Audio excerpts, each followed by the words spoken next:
Kişilərin çox rahat networkingləşdiyi ortam var. Futbola gedirlər, nələrə gedir. İki ayrı bir qurum futbolda görüşdü, oldu dost, sabah iş görürlər. Şərik. Bəli.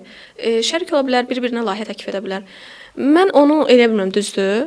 Bir kofeyə dəvət eləyəndə və ya görüş eləyəndə də 2 dəfə, 5 dəfə düşünürlər ki, görürsən görüşək. Oğlanlar varsa oğlanlarla işləyək.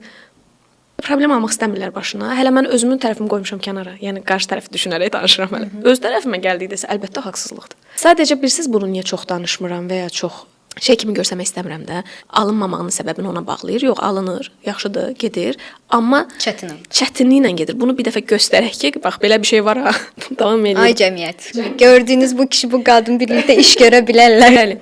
Yəni zülmlə belə deyə aparırıq, alındırırıq. Amma bunu rahat da apara bilərdik də. Belə bir ön yarğı niyə var? Doğrudan. Görsən nə vaxt bitəcək ön yarğı?